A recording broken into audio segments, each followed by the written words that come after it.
To be honest with you, I feel a bit weird.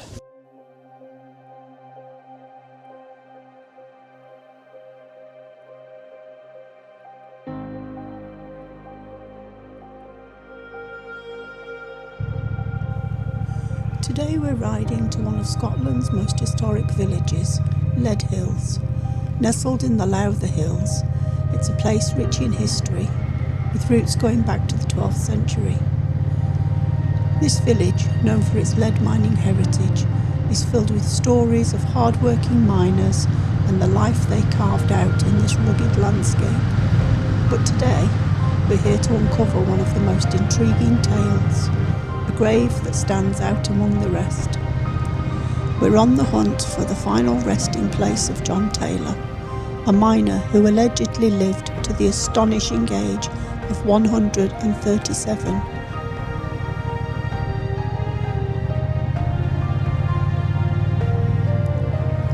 As we ride into Leadhills, you can really feel the history in the air. Quaint cottages and old mining relics. It's one of the highest villages in Scotland, second only to its neighbour, Wanlockhead, which we'll be heading to later. But first, we have a mission to find the grave of John Taylor.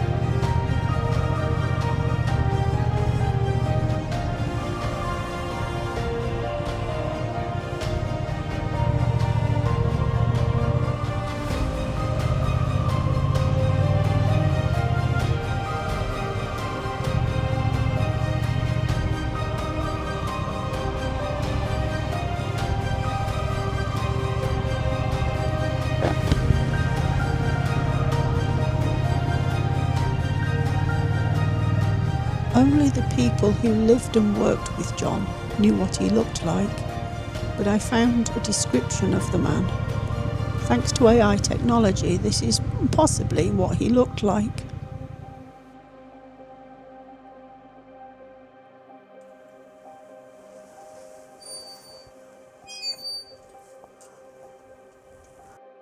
John was born around 1633.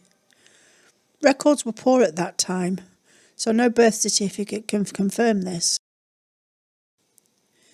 It's said that he could remember working as a young lad in the mines at Alston in Cumbria and being brought to the surface in 1652 to witness the total eclipse of the sun, known as Mennock Monday, to see how a curious cloud darkened the sky. John must have been at least 15 years old, the minimum age at that time for working below ground.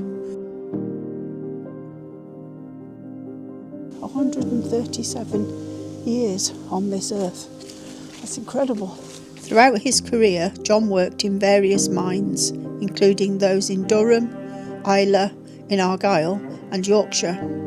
His extensive mining career shows how mobile and adaptable he was, despite his advancing years. In 1733, at the age of 90, he moved to Leadhills to work in the mines and did so for another 19 years. This cenotaph is to commemorate William Symington, born in 1764 in Leadhills. He was an engineer and an inventor during the Georgian era.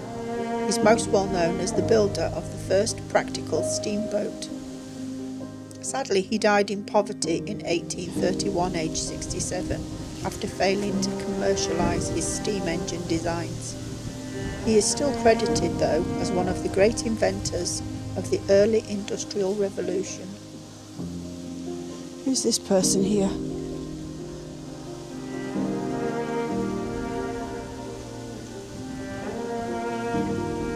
This is the guy. The gravestone is naturally weathered, making it difficult to make out.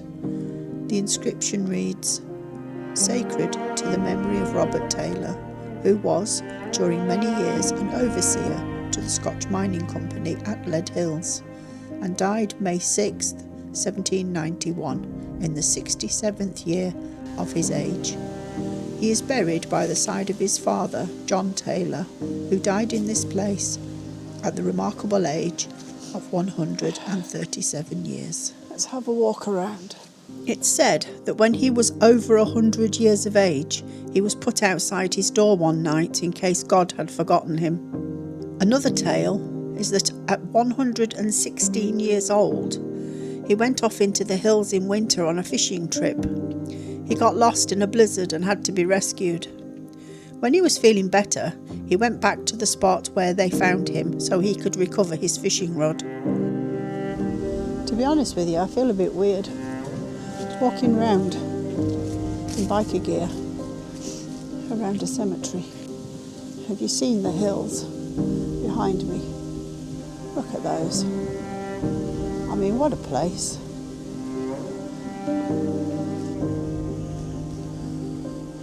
This is a very old graveyard.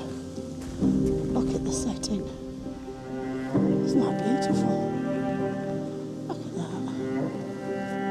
John lived just outside Leadhills and was still walking the 2 miles into the village at the age of 128.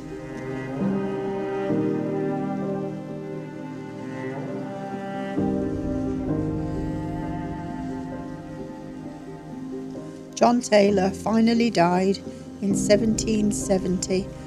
A walking stick believed to belong to John hangs on the wall in Leadhills Miners' Library.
Right, Flora, shall we go?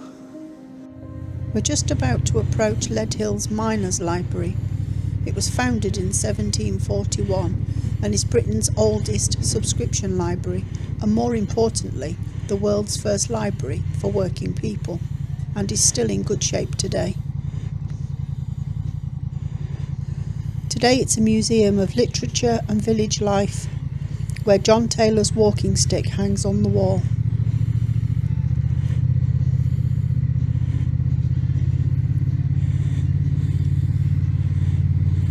Leadhills is the second highest village in Scotland and steeped in history. I will for sure be back to uncover more tales that were forged in this incredible village. As promised, we will continue now towards the highest village, which is just a stone's throw from here, Wanlockhead.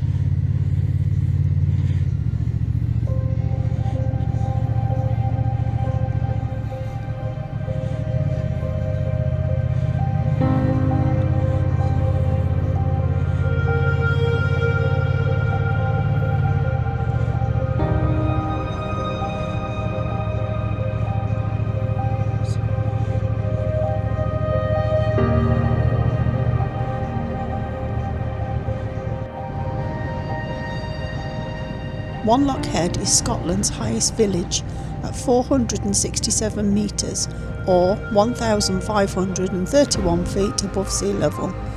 It owes its existence to the lead, gold and other minerals found under the surrounding countryside. These mineral deposits were probably first exploited by the Romans, and from the 1200s they were being worked again by groups of miners who gathered here each summer.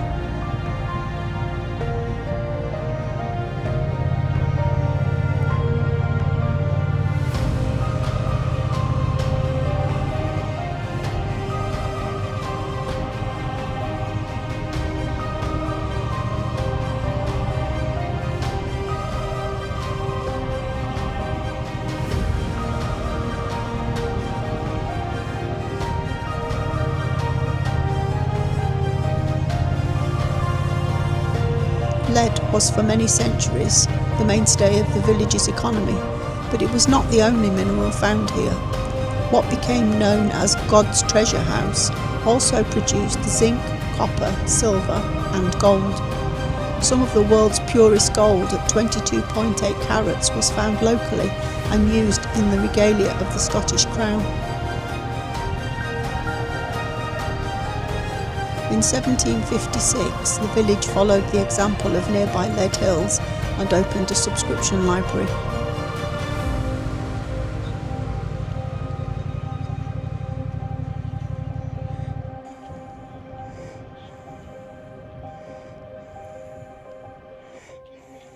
Wanlockhead is now best known as the home of the Museum of Lead Mining.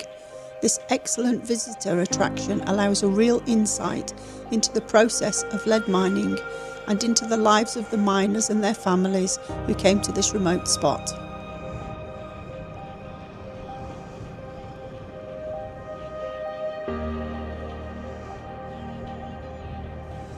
Wanlockhead has an 18th century lead mine, and it offers the only underground mine tour in Scotland.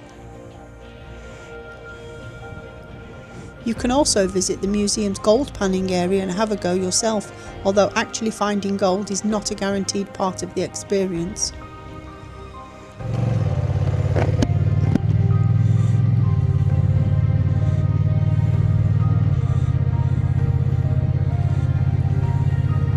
As we leave Wanlockhead behind, we continue our journey towards the Mennock Pass, a stunningly scenic stretch of road that cuts through the Leadhills.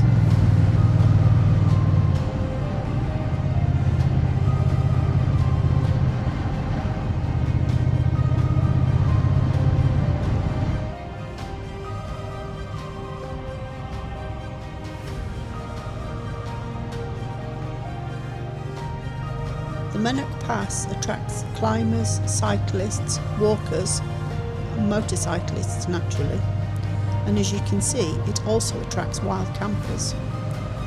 I've even seen people camping here in the middle of winter. They must be the hardy folk because it gets extremely cold here.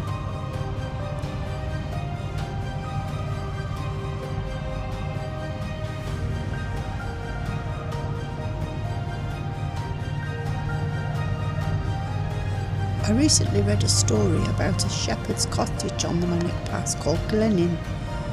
In the early 1900s, a shepherd's wife became ill.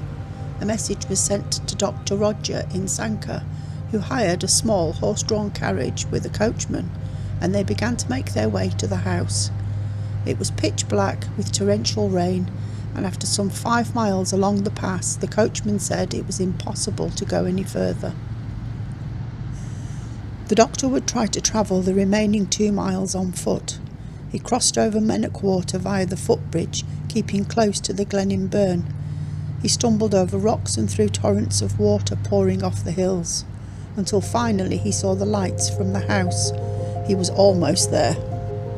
But the rest of the way was blocked by a raging stream and it was impossible to pass.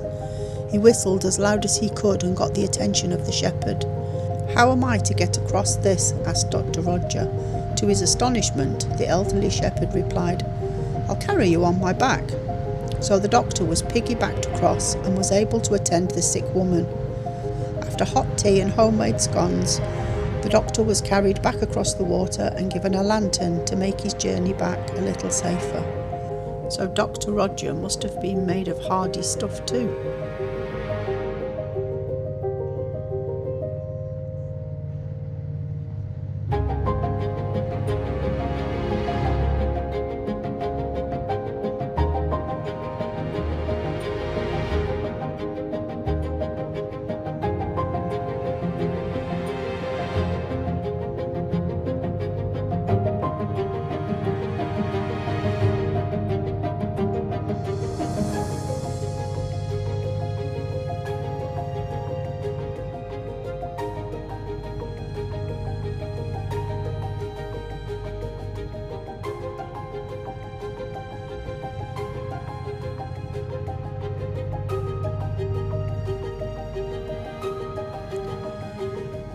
Thank you so much for joining me on this fascinating journey through time.